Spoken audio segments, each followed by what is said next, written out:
thank you very much for the invitation and for forcing me to come here, Christoph. He really pushed me a lot. And I'm now super happy to be here. And as it was said, like you see you all in 3D and interact, not over a screen while checking my emails. So this is really wonderful to be back live. I will talk, as expected, about nucleon and nuclear structure from our measurements in muonic atoms mostly, but I will, of course, give some connection to the normal atoms. And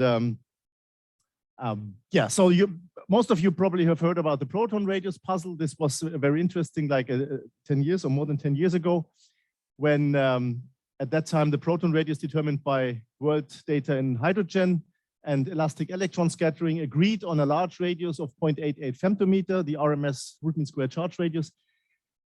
And we had been pursuing for a decade or so a measurement in muonic hydrogen, where we couldn't find the resonance line because of this prediction, which turned out to be wrong.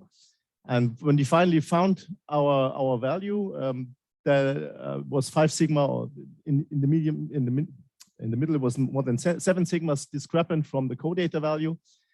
At 0.84 femtometers, and but you know, you could just ignore us if it wasn't for this much better error bar. Very briefly, the reason why these muonic atoms are such a nice probe. I mean, hydrogen spectroscopy measures energy levels on the 10⁻⁻12 level, which is or better, which is a fantastic achievement in itself. But the electron is very far away from the nucleus, from the proton or the deuteron. And in muonic hydrogen, you replace the electron with the muon, and the muon mass is 200 times larger than the electron mass, which means that the Bohr radius is 200 times smaller. And it's in fact 200 times smaller in X, Y, and Z. That's why the wave function overlap is 200 to the 3rd power times larger, which is a few million.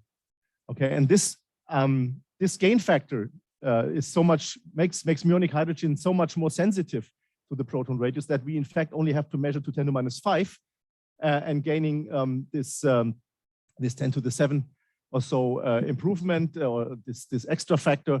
And with that, we are able to produce such a more precise value than these super precise measurements in normal hydrogen. Okay, if you look at the energy levels in muonic hydrogen, this looks like very much like a hydrogen atom, with the big exception that the 2s state is not where it is in normal hydrogen between the 2p1/2 and the 2p3/2. That has to do with the leading order QED effect, which is one loop electron vacuum polarization, which pulls this level down by a lot. This is a term which does not exist in normal hydrogen, because in normal hydrogen you have an electron orbiting a proton, and there is no lighter particle than the electron. And in muonic hydrogen, you have the lighter electrons, which can produce a vacuum polarization effect, and that is very much enhanced, therefore, in muonic atoms. And then there's the finite size effect, which is really macroscopic. If you look at the formula that the theorists have been taking a lot of work in providing, it's 210 millielectron volts minus 5 times RP squared, which means it's a 2% effect, and that makes our method so superior. Okay, only the S states are affected, the P states are not affected because there's no wave function overlap. Okay, so by measuring this with, say, 10 ppm accuracy or so, we got this better than like a per mil or so uncertainty radius. This started a lot of discussions because, you know, the muon is different and muon G-2 is different. So there were, for some short moment in time, there was the dream that actually this is now new physics. But it turned out that after this measurement came out, lots of other projects started, and for example, we in Garching, in the group of Thomas, measured 2s4p in hydrogen, which was the nail in the coffin of any new physics explanation, because this proton radius, when combined with 1s, 2s, agreed with the muonic radius. Then there was this Paris measurement that Pauline talked about yesterday, which set on the large side, so there was hope again. And then Eric Hessel's and elastic electron proton scattering from Jefferson Lab came around, and again were on the small side. Then there's the 1s, 3s measurement that we heard about yesterday by Deria on the same transition, 1s, 3s, and I think I got this point wrong probably. So it's more to the left. So now there's no discussion about theory, right? It's the same transition, so there must be a systematic effect. and then Dylan Yost's recent archive paper where the proton radius is in between. So the picture is a bit blurry, but I mean, for me, this thing is over, right? So I think the proton radius is just here, and we have to find the additional systematic effects. Maybe that's too arrogant, but I don't think that yeah, there's any new physics left. Okay, so taking a step back, and I will come back to that slide later, is why was the proton radius interesting? After all, it's a very uninteresting property, right? It's not even fundamental. It's just the slope of some form factor at q squared equals 0.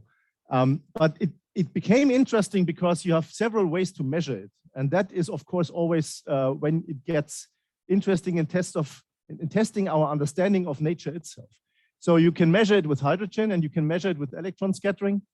And then muonic hydrogen can get access to the same quantity, and muon scattering, which is now being pursued both at PSI and at CERN, they also can access the proton radius. And that is a unique thing that you have, or not unique, but a nice thing that you have so vastly different methods having access to the same property with great precision. Actually, lattice QCD is on the edge of being competitive to producing a percent value also of the charge radius, and with Moore's law in their back, they will certainly at some point provide very, very accurate numbers for this proton radius.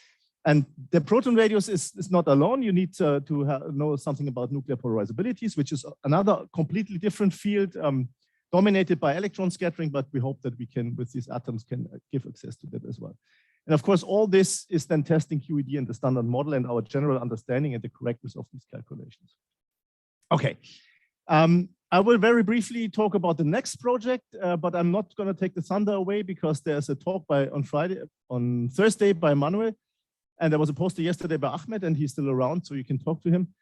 Next, we're looking at the magnetic radius of the proton, and actually we have measured the not magnetic, but the Zmap radius, the magnetic properties of the proton. We have measured already because we've measured 2 transitions in muonic hydrogen. This is the one I showed you before, and we've measured a second transition. This is the data. This is already published a long time ago. And the 2s hyperfine splitting is sensitive to the magnetization distribution of the proton. And so what we've been talking about was the Lampshift, which is sensitive to the charge radius. But subtracting these two transition frequencies, you get a number for the hyperfine splitting. Yeah, the hyperfine splitting is dominated by the Fermi term, and then there's the largest contribution above this is the so-called Zmap radius, which is the convolution of electric charge and magnetization inside the proton. So it's not really the magnetic RMS radius, but it's some funny convolution, which is also easy to understand. You can again compare it with the electron scattering because it's just the form factor, the electric and magnetic form factor, which are measured in elastic scattering. And so you have a similar way of testing the same quantity, also by comparing the 21 centimeter line in hydrogen. Okay. Now we've been measuring the 2s to 2p transitions because we were after the charge radius, and the width of the line, so the width of these lines here, is given by the 2p state lifetime, which is very unfavorable because it makes 20 gigahertz wide lines. And next we will go down to the ground state, and there the width is given by the Doppler width, and it's a factor of 100 or so smaller. And by that we intend to improve on this hyperfine splitting by a lot. So this is what we published already from the difference of these 2 Lampshift transitions compared to electron scattering and hydrogen spectroscopy, and the 21 centimeter line, and this is our goal. And Manuel will tell you more about this experiment. Yeah, so we also measured muonic deuterium, and this is again similar data that we took. Again, we measured 3 lines. I call it 2.5 transitions because this is only barely significant. However, the absence of some peak with twice this intensity on particular this point here identifies this transition uniquely, I would argue. So this is the blue transition here, and the green transition is this one, and this is the other one. And from that we can again subtract this in a correct way, and we basically we determine the Lampshift, and we determine the hyperfine splitting independently. So for the Lampshift, there is this formula that the theorists provided us. So this is what we measure. And then you have the QED part, which is a small uncertainty. There's this 2 and 3 photon exchange. So the nuclear 2 and 3 photon exchange contribution. And this is the finite size effect, which is now 10% or so. And so the 2 photon exchange effects look like this, right? So you have 2 photon exchanged, and here's the proton is in the ground state, so to say. And here you have deuteron, deuteron excited. Actually, these terms are canceled by part of that one. And there's been a lot of theory work in understanding this polarizability, as we call it, these 2 and 3 photon contributions. And there's been a lot of progress in this in recent years. And you see the progress in this rather busy plot. I will walk you through this. So this is the deuteron radius now, and this is the value that we published in 2016.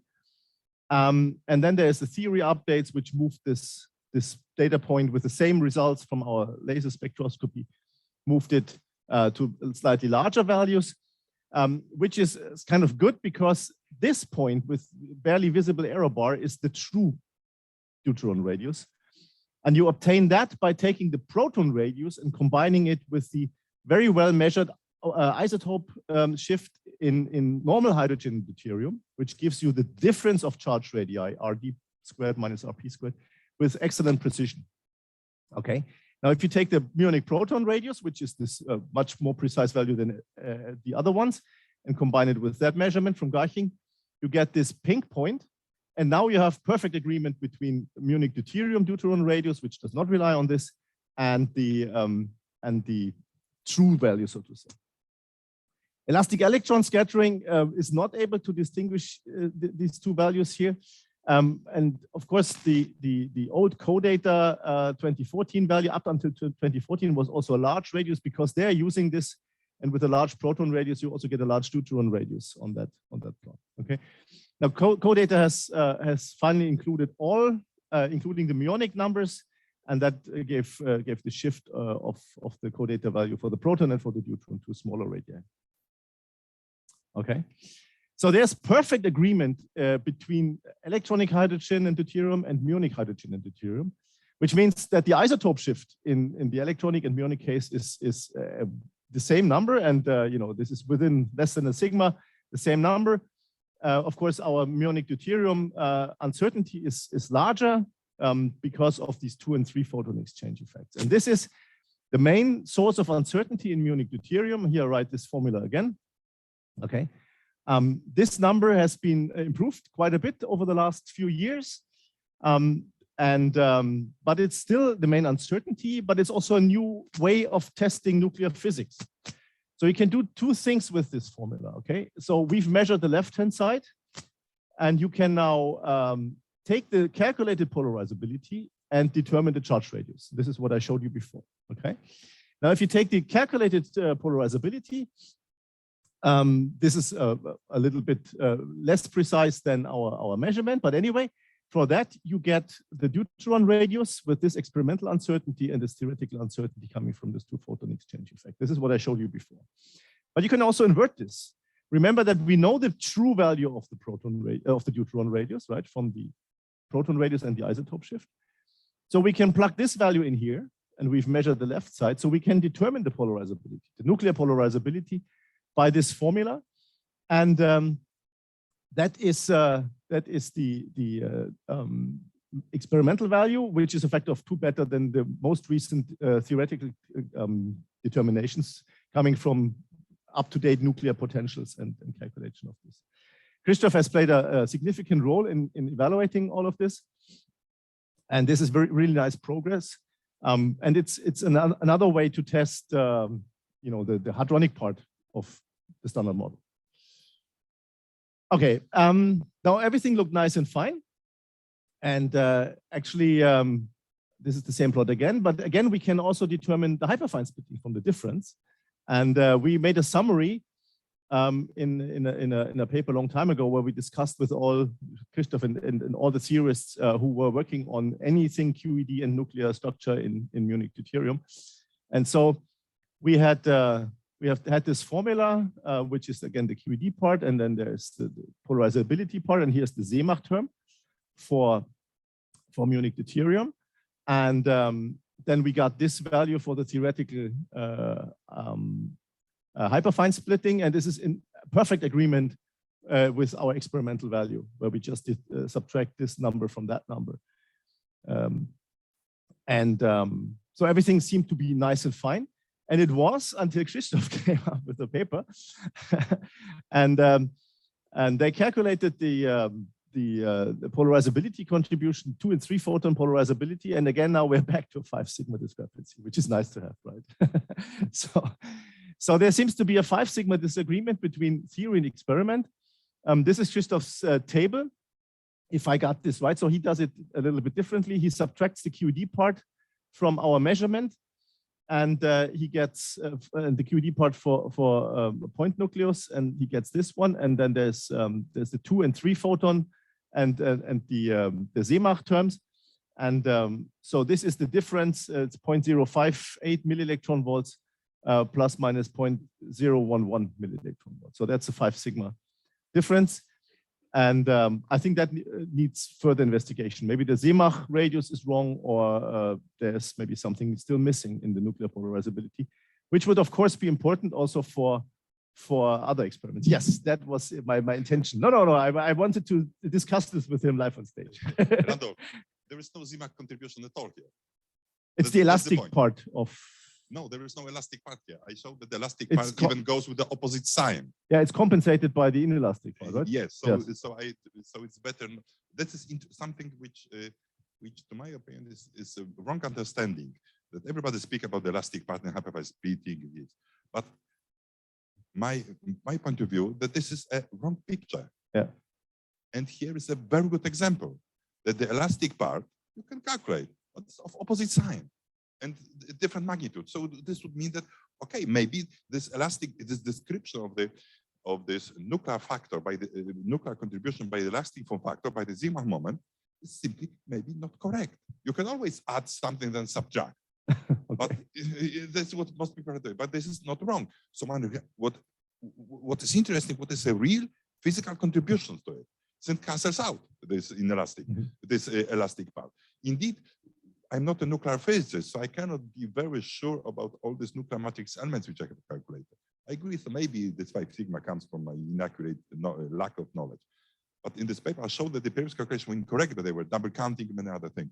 But the main mistake, to my opinion, is, except for Proton, you can speak about the Zmap radius. Yes. I agree, because this excitation is very far beyond this anything. But for most of the atoms, the Zmap radius can give even wrong sign, because it is not the right physics, the right picture. Okay, yeah. So that highlights the importance to take into account, where is it? You know, these nuclear structure terms, you know, in a unified way, and there you find these constellations, and then they fall out, like they did for the Lampshift. Okay, good. And then in the last minute or so, 2 minutes or 5 minutes, I will talk about muonic helium. We've measured muonic helium 4 and muonic helium 3. And I start with muonic helium 4 because this is published. There again, you have such a formula, and now you see that the 2 and 3 photon exchange contribution, you know, explodes. But luckily, it's larger by a factor of 10 or so compared to deuterium, but also the QED part goes up and the finite size part goes also up. So it's just a rescaling of everything, and we don't lose sensitivity. In fact, the finite size part in muonic helium 4 is like 20% or so of the Lampshift. So it's a really, instead of 2%, it's now 20%. It's a really large contribution. Now the 2 photon exchange contributions to the Lampshift have been calculated by many groups, and this has been improved and improved and improved. But then Christoph again came out with a paper with Patkos and Yerokin, and they calculated for the first time the 3 photon contribution, for the nuclear 3 photon contribution. And they calculated it for the Proton and for the Deuteron. And I don't want you to read all this. The thing is that for the Proton, this 3 photon contribution is small. That can be understood in terms of the first excitation of the Proton is 300 mega electron volts. So that's nuclear scale. It's very far away from the atomic scale. So the Proton is really stiff. It's hard. But the The deuteron is only 2 mega electron volt bound, so it's a soft scale in that sense, and so you can more easily excite the deuteron. And what they found is that you can calculate the elastic 3-photon contribution, and the inelastic is more or less 0 for the proton, and it's the same number but with the opposite sign for the deuteron. So the inelastic part of the 3-photon contribution cancels completely the elastic part for the soft nucleus and has no influence for the hard nucleus. Okay, but they were not yet able to calculate the inelastic part for muonic helium-3 and helium-4. So we were, sitting there with not knowing what to do. And in the end, we just, guesstimated and asked Christoph if we're right. We just said, for muonic helium-4, the elastic part has been calculated. And let's just say the inelastic part is something between 0 and 100% of the inelastic part, and this is our error bar, okay? And that gives rise to this, this is 0.3, and we have 0.15 plus minus 0.15 with 100% error bar. This is our guesstimate for the nuclear 3-photon contribution. Now, you see this is of similar size as the very accurately calculated 2-photon contribution. But this, so now we need advancement on both sides, on the 2 and the 3-photon, to improve our charge radius. This was published last year. This is our data. This is the one line in muonic helium-4, and this is the other line in muonic helium-4. We've measured this to something like 15 gigahertz, 17 gigahertz, and this is the helium-4 charge radius we get out. This is our theoretical experimental uncertainty, which corresponds to this 15 gigahertz. And the theory uncertainty is now the same size from the 2-photon and the 3-photon exchange contribution. I would like to point you, and there's a perfect agreement between the electron scattering value, world data analyzed by Ingo Sick, and our muonic helium. And the outer band is the theory uncertainty, and the inner band is the experimental uncertainty.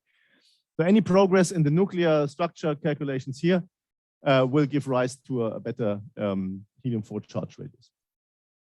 I would like to point your attention to this point, and there's a similar point in the other line. This was a very heroic experiment in the 70s at CERN, where the Savatini group tried to measure the Lampshift in muonic helium. There was, from the start, they found resonance lines and they published it. There was from the start a discussion about whether or not this could be real physics, because they measured a very high gas pressure. And it had been shown that at this very high gas pressure, collisional de-excitation just depopulates the 2s state. So the expected lifetime was like a nanosecond at that high pressure, and the laser takes a microsecond before it arrives, so there could not possibly have been any muonic atoms left. Actually, it was shown at PSI by the group that I joined later that there is nothing with more than 3 sigma significance in this region, but they couldn't give an alternative value because at that time PSI accelerator got rebuilt. And so they said it has no meaning to re-establish the experiment because it's so complicated. Let's go to muonic hydrogen. And then we started the muonic hydrogen project in the end of the 90s. But there's this paper that says there's nothing in the Carboni region. And now we know because, here is our resonance, and there you don't need any theory, right? So it's just their wavelengths compared to our frequency, right? There's no ambiguity. So this is excluded. Nevertheless, this number is still in the old tables for the helium-4 charge radius, and this is funny enough. This is not even wrong. I mean, no, it's not even wrong. It is not the wrong value because they used the wrong measurement together with incomplete theory, and they arrived at almost the same value as we did. So funny things happen. Okay. And this is probably the reason why Christoph wants me here. Now we have muonic helium-3, where we have, again, a similar formula, right? Now the 2-photon exchange effect is much larger, or 50% larger, but otherwise it's the same structure. Now we're again left with the ignorance on the 3-photon exchange, and yesterday night I did the same gymnastics as we did for muonic helium-4, and then we get this, unapproved theory guesstimate for the nuclear 3-photon exchange contribution. Christoph, you think I can do it like this? Okay, good. Not completely wrong. Very good. Yeah, not even wrong, right?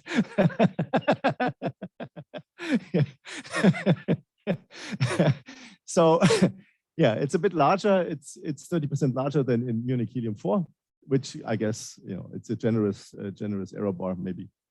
Okay, if that is correct, then I can reanalyze. I can analyze this data.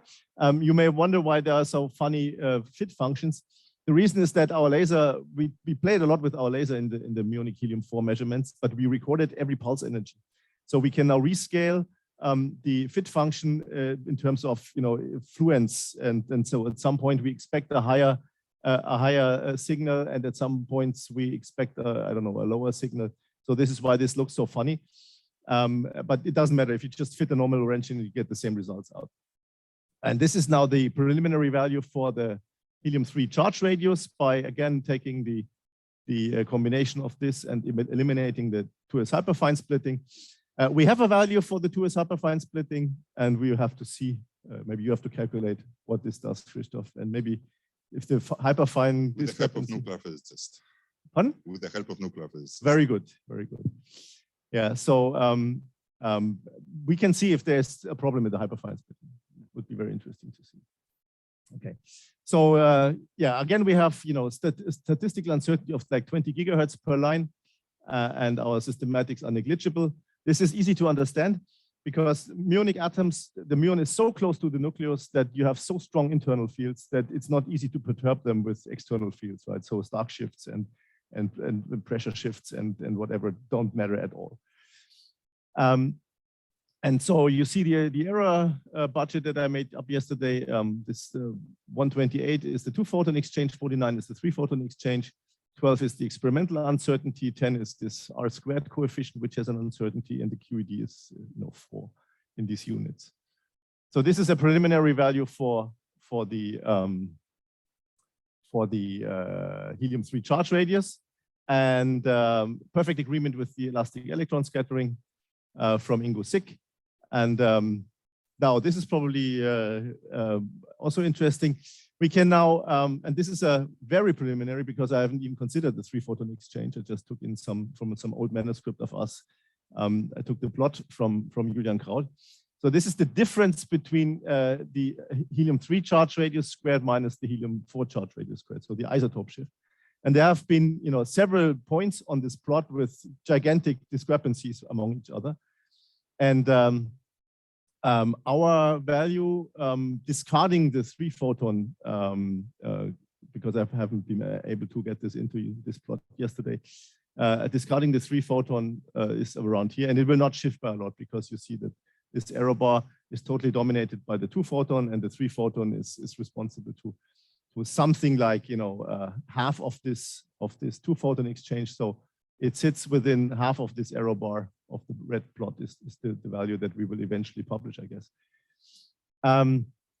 There have been measurements by the China group that has been re-elevated by Eric Hessels because of the quantum interference effect that was not considered in the China paper. There's another point by Cantio-Pastor et al. But Eric said that the error, he cannot. There should be quantum interference shifts, but he cannot evaluate them because not enough is known about the experiment. And then there is the Amsterdam value and the Chinese value, and you know they're all over the place. But this is the muonic plot, probably preliminary. Okay, good. Yeah, so I have to conclude. We have done. We've improved the charge radii of these lightest nuclei by a factor of 10 or so.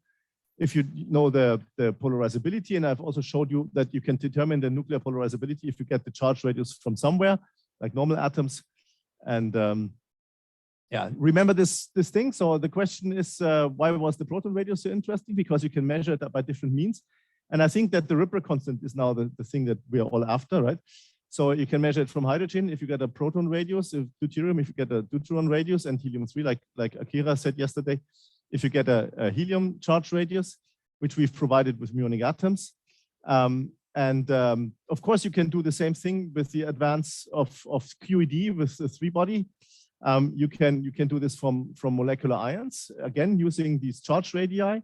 You can use the helium atom by the charge radius, or lithium plus, like Thomas is looking for someone, I think, to do that experiment. It's half set, it's almost set up, right? And then you can also go to 4-body calculations. You know, you can use molecules and lithium atoms and beryllium. And so we are also looking into improving this lithium and beryllium charge radii.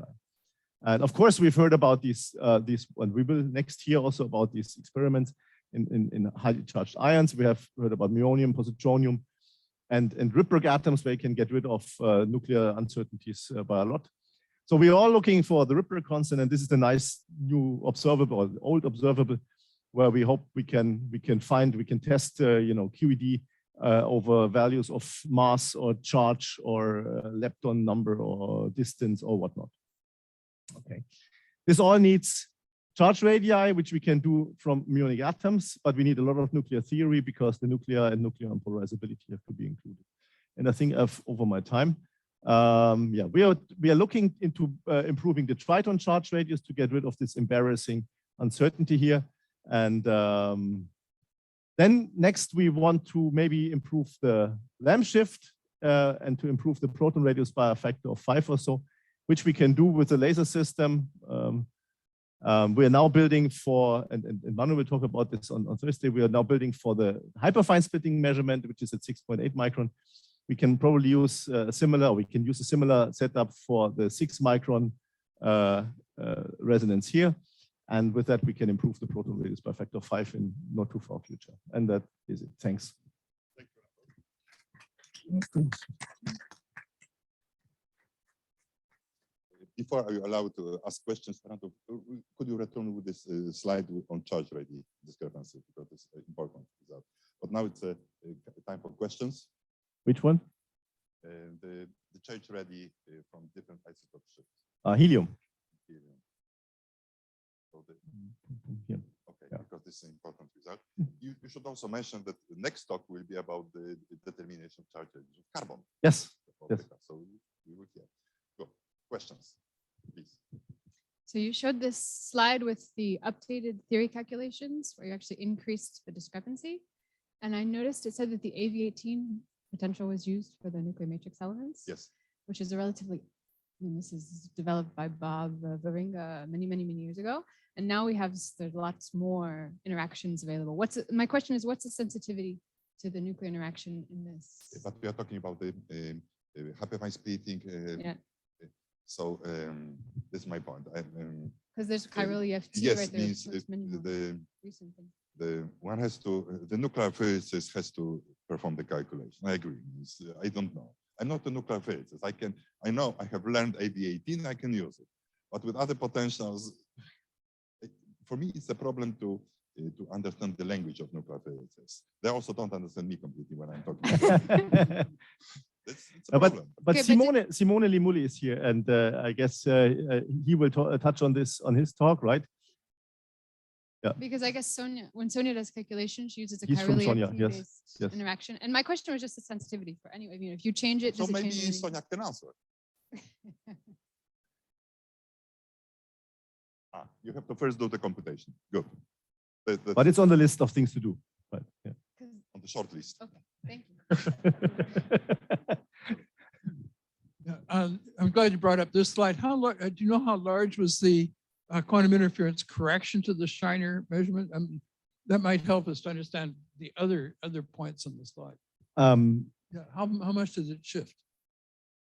I think it's sigma also, not significantly. I think it was very insensitive. No? You can think about it. See, I was not involved in the Amsterdam experiment, but I do know it's only a measurement of 4 helium, and they took a value of 3 helium from another experiment. This one. So, yeah. The Zheng. Yeah, no, but the question was, did you talk about Zheng or Shiner?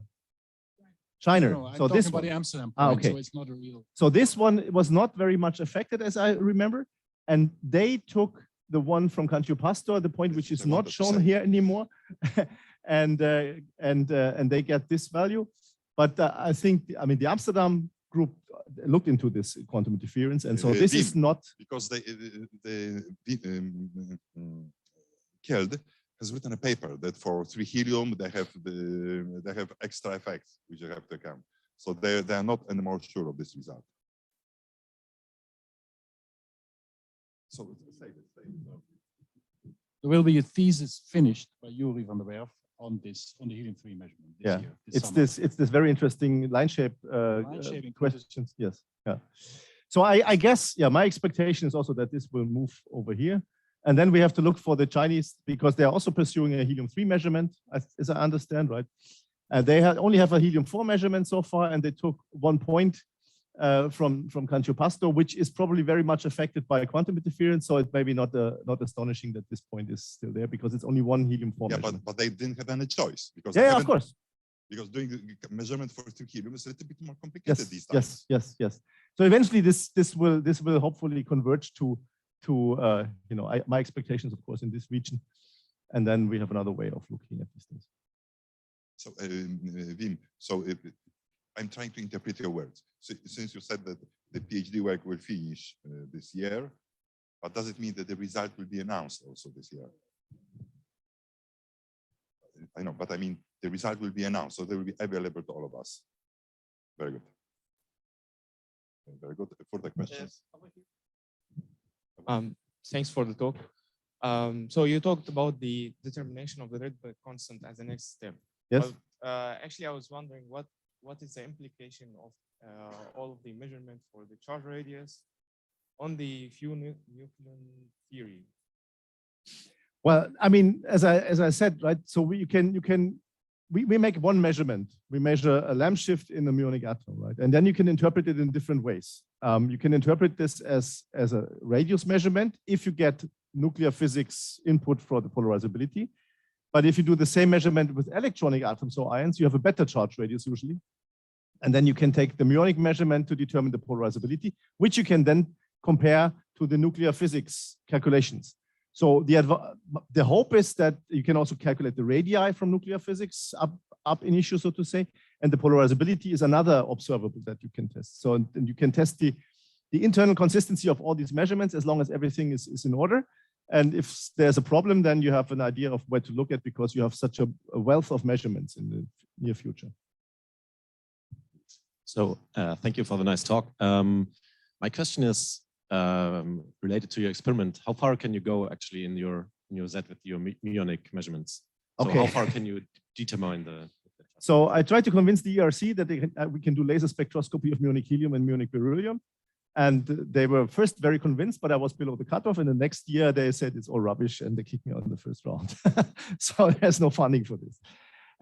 Laser spectroscopy is really hard because I think muonic lithium is possible with the existing muon beamline and some advancements. The problem is the prediction for the resonance position is visible, right? So you go from red to blue and you have to scan over the whole range. We have an idea, or there's an idea around that we can measure using X-rays, like these microcalorimeters that we saw yesterday, where you have excellent energy resolution at it's like 10 or 50 keV, and we are looking into measuring such transitions in muonic lithium, beryllium, boron, maybe carbon, I don't know. And from that, we will be able to improve the charge radius. We did the calculation for muonic lithium. We can improve the charge radius for lithium by a factor of 10. That is something we're proposing now. And then that is a natural extension to go up the chain. Eventually, we can probably also reach carbon. Carbon has the nice advantage that you have a gaseous target, right? We have hydrogen, deuterium, and helium. This is gaseous. That makes things easy. Then we have lithium, beryllium, boron, which is hard. But carbon, you have CH4, and then you can do easier target this design. Moment, just wait a moment, because nobody will hear you. Small comment: carbon-12 was measured with a crystal spectrometer. It's known as okay. as good as it will be known. Yes. Okay. Good. Then yeah, of course. Let me.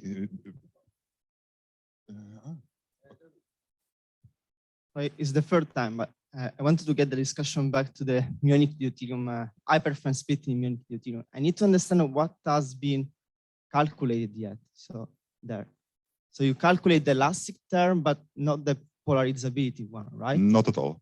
You are not right. Okay. What did you calculate then? I calculated all the significant physical effects. To my opinion, the elastic part disappears. There is no elastic contribution. People speak about this, but there is no such effect. Okay.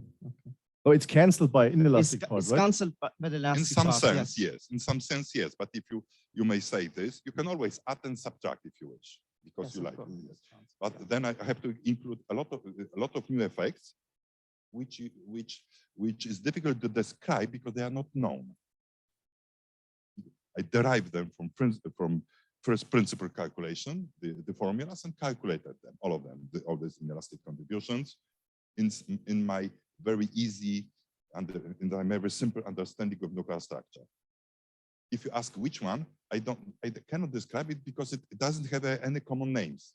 I have just formulas for all these inelastic contributions, which has not been so far considered in the literature.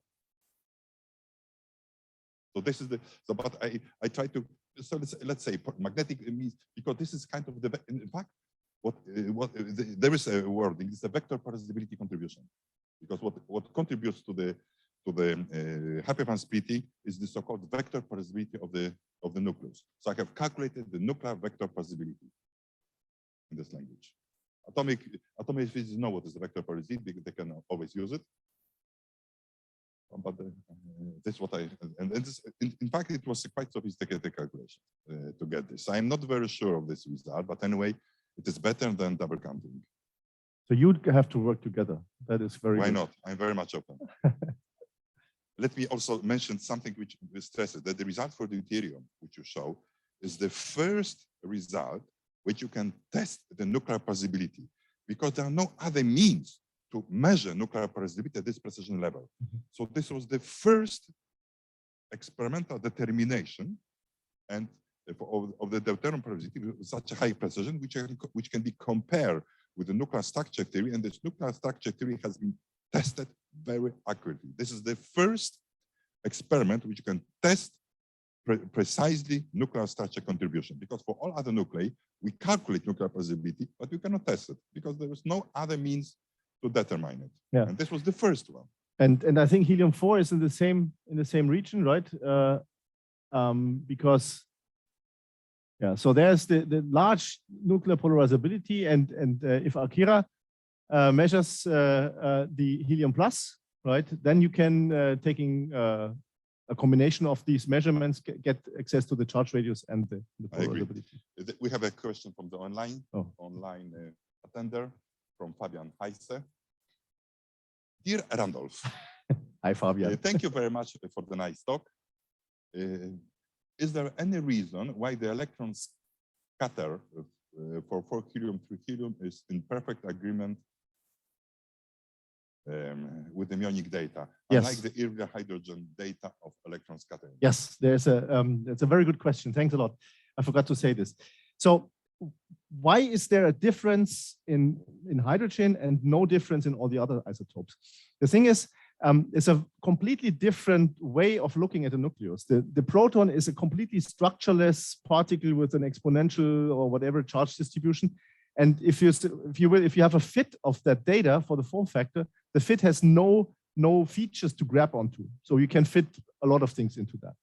This is completely different for larger charge radii or for other charge radii, where you have these diffractive minima. If you take the Fourier transform of some hard sphere, you get these sync functions, and the diffractive minimum tells you already how large this thing is. And so the data for muonic deuterium, for deuteron scattering, for helium scattering, looks completely different than just the structureless form factor for the proton. I think that is the reason why there is a different discrepancy in the proton and not in any other nucleus. For helium, we also have only one form factor. It also helps. Yeah, but it's also like, does this. Further questions?